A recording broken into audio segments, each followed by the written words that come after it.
An apology that arrived faster than the joke it was built on. That's the detail almost every recap skipped past this week, and split-second reactions like that one are exactly what we dig into here at Rabbit News Hallyu. On July 5th, a segment from a Mango TV variety show sent two very different moments into the same news cycle.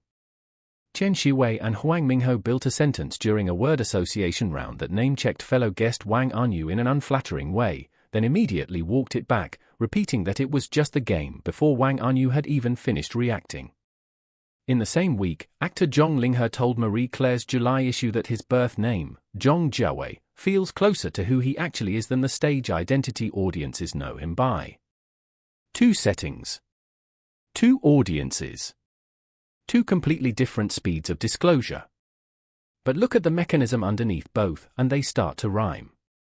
In one case, a reflex kicks in after the fact, a scramble to contain a line that had already left the room. In the other, the reflex comes before anything goes wrong at all, a preemptive, carefully worded boundary drawn in a controlled interview setting. One is damage control. The other is something closer to damage prevention. Same instinct, different tempo. Start with the variety show moment, because it's the one that moved fastest online. The sentence itself, built during the game, aimed at Wang Anyu, was blunt enough that Tian Xiwei and Huang Minghao didn't wait for the room to react before apologizing. Wang Anyu, who reportedly already had a feeling something was coming before the line was even read out, responded by asking the pair, half joking, whether they were trying to get him in trouble. The exchange, by most accounts, landed as easy and warm rather than tense, which is part of why clips of it spread. Viewers read the fast apology and the fast comeback as proof of genuine closeness between the three, the kind of dynamic where a joke can land hard and still feel safe. That reading isn't universal, though. A separate strand of commentary pushed back on the framing itself, not on the guests, but on the decision to push the moment to the top of trending searches at all, with some viewers arguing the whole exchange was ordinary banter between friends that didn't need to become a headline. That disagreement matters, because it's really a disagreement about who controls a moment once a variety show airs it, the guests who lived it, or the algorithm that decides what gets amplified. Here's a detail worth sitting with for a second: the apology outran the joke. Before the room had fully processed what was said, it was already being walked back. That kind of reflex isn't something performers develop by accident. Because the same week, on a different stage entirely, Zhang Linghe was drawing his own line, deliberately, and on the record. Talking to Marie Claire, he described Zhang Linghe as the identity that exists for roles and public expectation, the version of himself that has to manage his words and image for the camera and for scrutiny. Zhang Xiwei, he said, is the version that gets to just live, no filtering required. It's not a new idea for him, either. Back on April 22nd, at the premiere of a public service documentary, he introduced himself using his birth name and talked about his academic background in law, saying that version of him felt freer.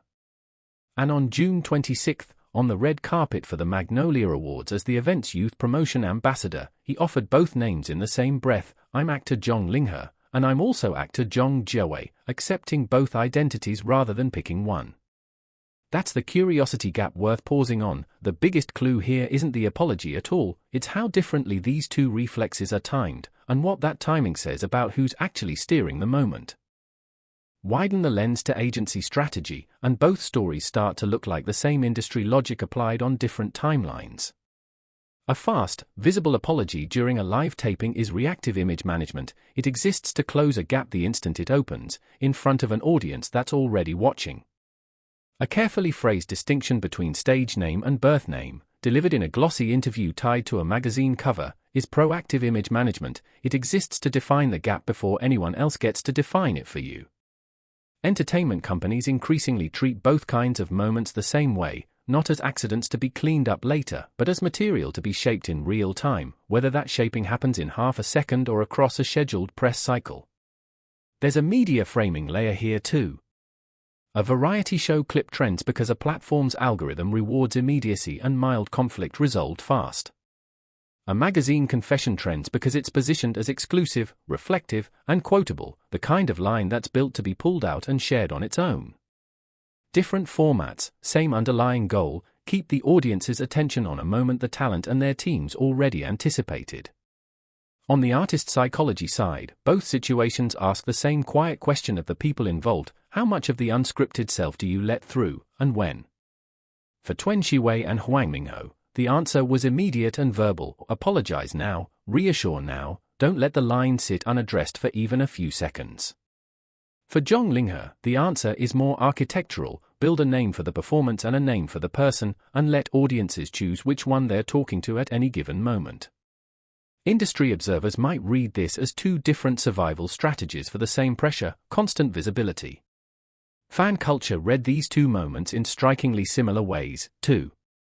Around the variety show clip, much of the commentary framed the fast apology and Wang Anyu's teasing response as a sign of real friendship, the logic being that you only joke like that with people you trust completely. Around Zhang Linghe's comments, fans described the split between his two names as recognizable, comparing it to their own work self versus off-the-clock self in ordinary jobs. In both cases, audiences didn't just consume the moment, they mapped it onto their own lives, which is part of why each story kept circulating instead of fading in a day. Now for the bigger reveal, because this is where the timing gap really pays off. If a joke needs a same-second apology to stay safe, and a stage name needs a magazine interview to stay honest, that tells you something about where the industry's attention has moved.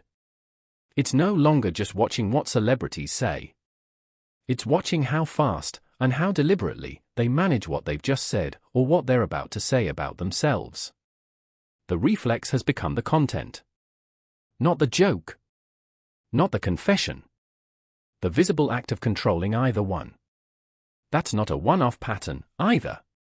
Across variety programming and fashion press alike, talent management is leaning harder into real-time narrative control, treating a live apology and a scheduled cover story admission as two tools for the same job, staying ahead of a story instead of chasing it. Zhang Linghe's run of magazine covers in just 3 months, including a rare male artist exclusive for a major fashion house, suggests his team is also using image discipline, the toned physique, the tailored leather, the deliberate restraint, as its own kind of message, separate from anything he says in an interview. Meanwhile, the pushback some viewers gave the variety show's production team over amplifying an ordinary joke is itself a sign that audiences are getting more sensitive to when a moment is organic and when it's being engineered for trend charts. None of this means either story was staged from the start. The evidence available simply shows two public figures managing exposure on two very different clocks, one instantaneous, one considered. What connects them isn't scandal. It's tempo. And once you start noticing tempo, a lot of entertainment news starts reading differently.